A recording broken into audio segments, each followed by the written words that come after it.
Considering that most men want bigger arms and the triceps seem to be making about around 60% of it, then why don't I see too many people doing this specific exercise?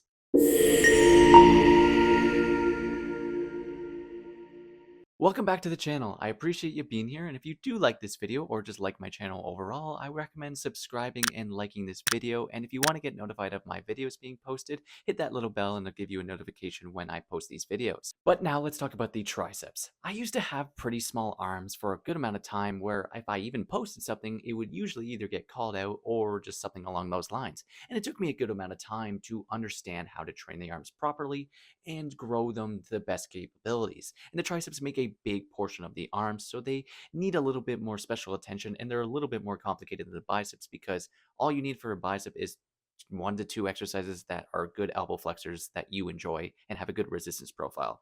And with the triceps, it's still simple, but we want to make sure that we're hitting 2 regions or 2 possibilities to hit them. And so you need at least a minimum of 2 exercises. But for this video, I want to talk about one specific one that has been a huge secret to growing my arms. So we know that the tricep is split into 3 heads. So those 3 heads are the long head, the medial head, and the lateral head.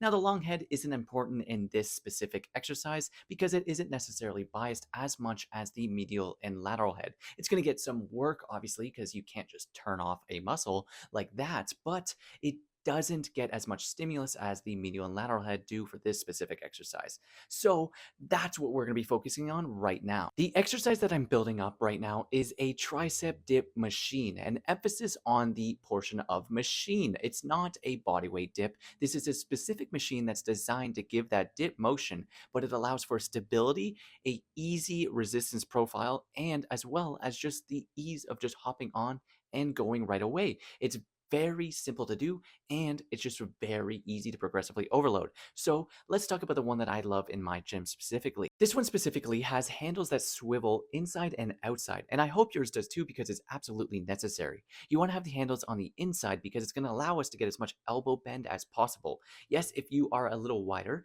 then do the outside ones, but focus on getting as much elbow bend as possible because this is a tricep exercise. Because if you had them on the outside and you weren't getting as much elbow bend as possible, you're going to feel a stretch in your lower chest, and it's going to emphasize more on that chest instead of your triceps.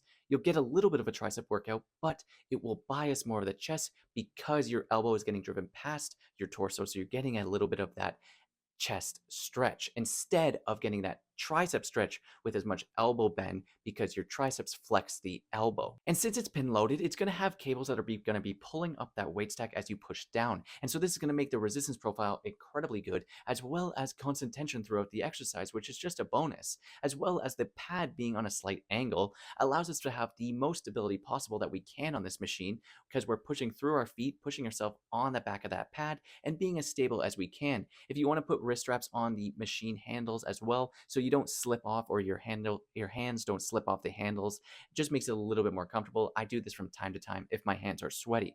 But as well as if you're getting to the low end of the pin loaded weight stack, you might need a buddy just to hold you down or a seatbelt if that suits you.